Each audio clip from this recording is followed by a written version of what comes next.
then we give them assignment, and we have some reflection class or sessions. Try to keep them busy. That's what we have. We have intentionally designed a lot of sort of events or dinners. We throw out some dinners so that they try different foods. That's what keep them busy. Okay, scenario 2.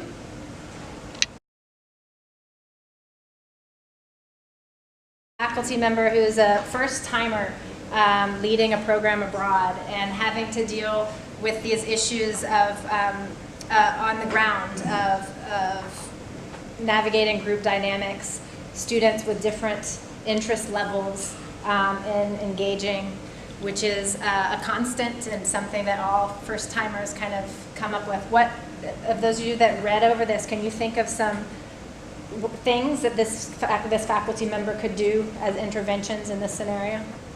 Well, it depends, of course, on the class size, but I often hold one of my courses in a library cafe in Paris, so then they have a good coffee and they don't need to eat at a cafeteria or residence hall. And it's a reserved space, so it's like a classroom, and they find that fabulous.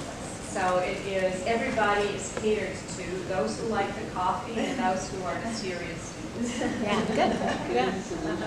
Yeah. Other thoughts on that one? On top, it's cheaper than renting a coffee. This is true. Yeah.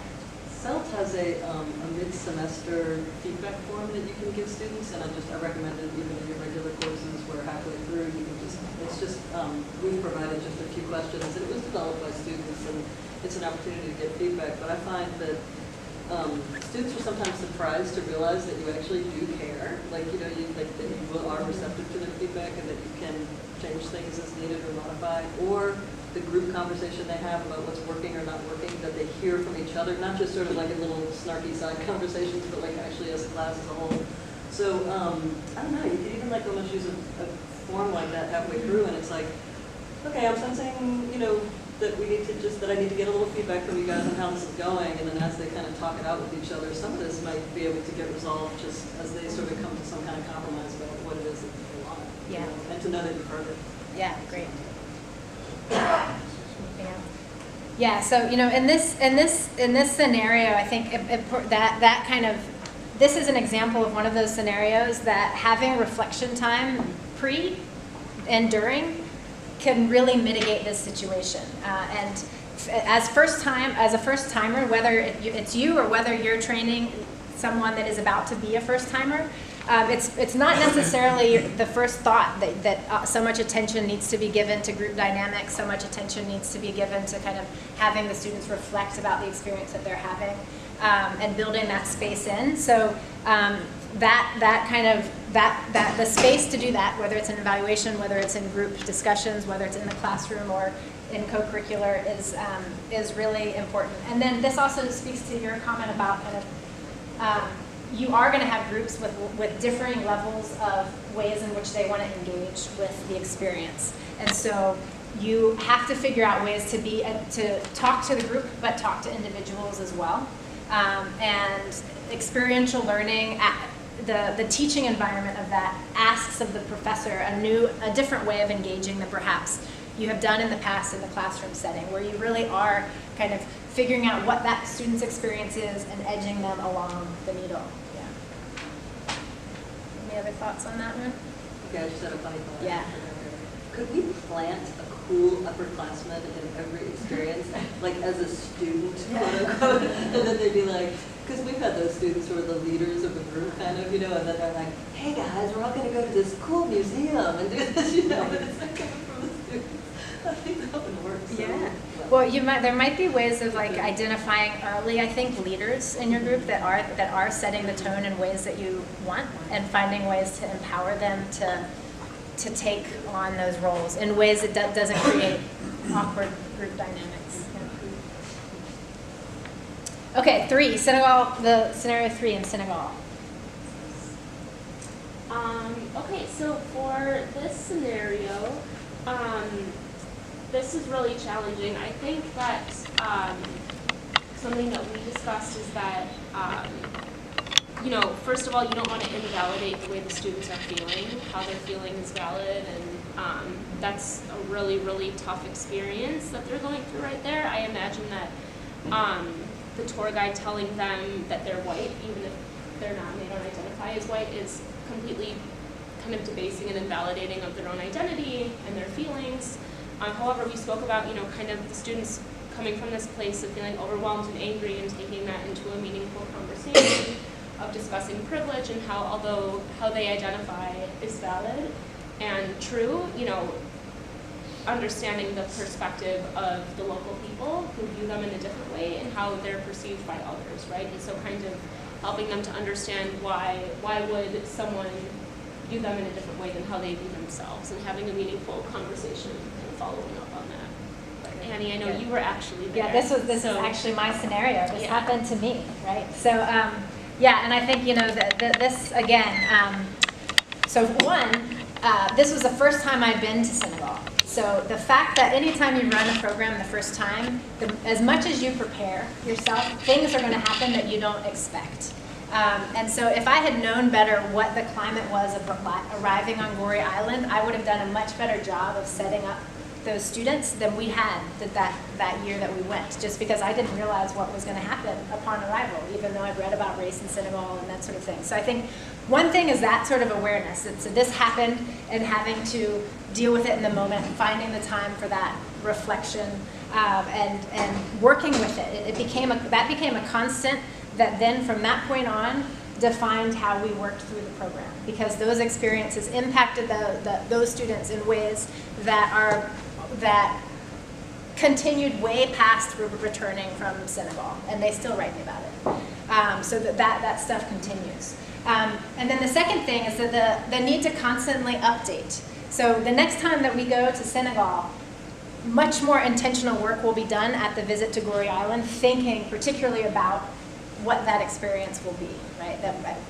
When you have those moments on site where things don't work quite right, didn't mesh the way, how are you changing your readings to make sure that you're addressing those issues?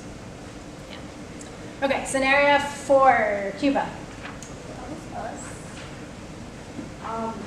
So I guess one of the things that we talked about is similar to what you were saying with like preparation around. If it's the first time that you're doing a tour or the first time that you're interacting with this tour guide, and their perception of how they're showing students around is like based on sort of showing and emphasizing the poverty of the area, then that might just be something that you have to mitigate and kind of navigate if you're going to do that tour again the next time. So kind of preparing the students for the fact that they are going to be going into an area that's very poverty-stricken, and like how they should act and be representatives of Tulane in the program and the U.S. to some extent while they're there, and like behave respectfully, and also just kind of adjusting your expectation of that tour pre and post the next time around. Yeah, great.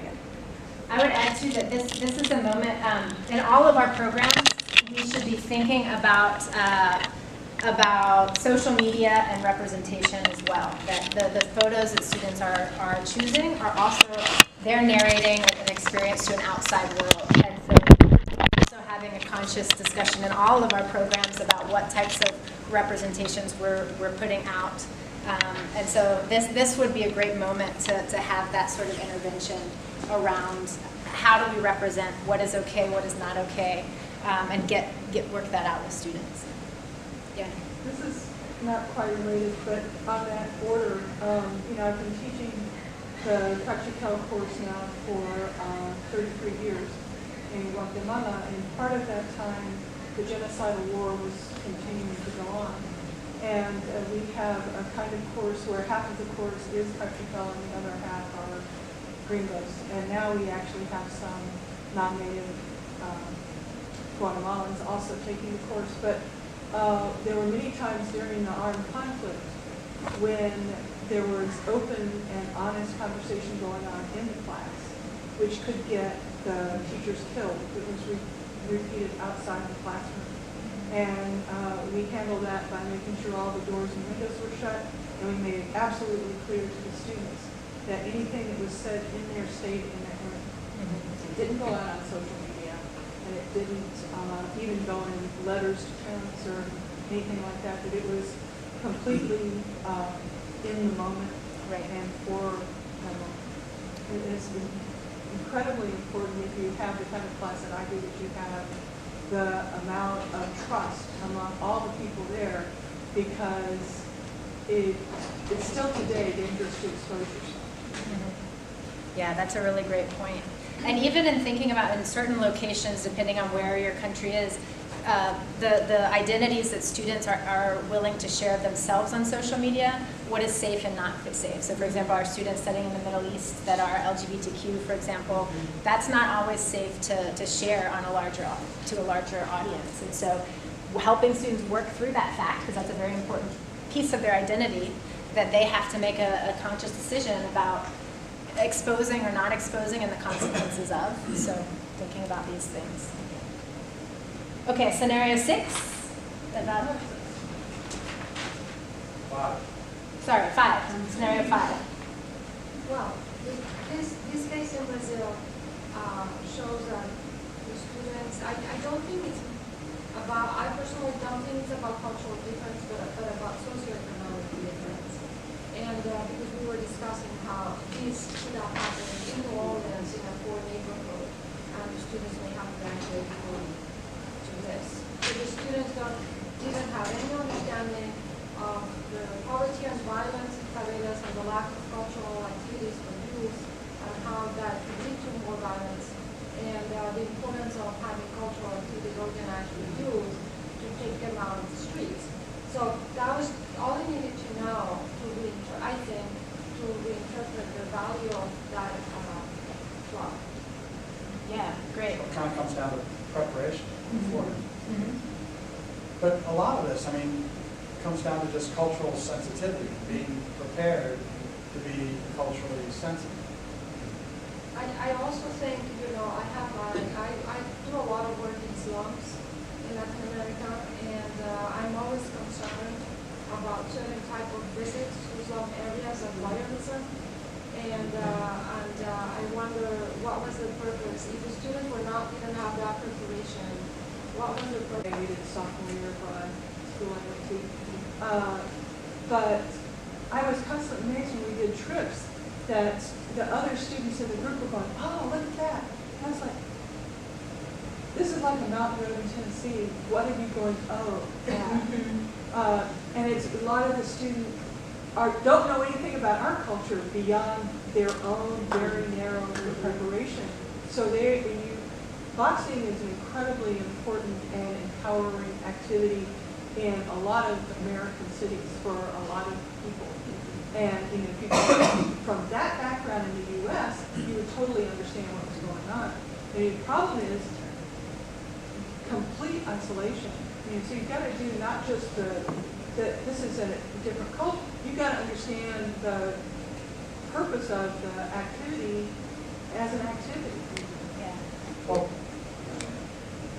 So again, I probably have different perspective about this scenario. Is that so? I as far as I know, that the Brazilian boxing is well known and is part of kind of martial arts, and we do show martial arts when we arrange a trip in China, give them a little bit of exposure about the like a Tai Chi or some other things.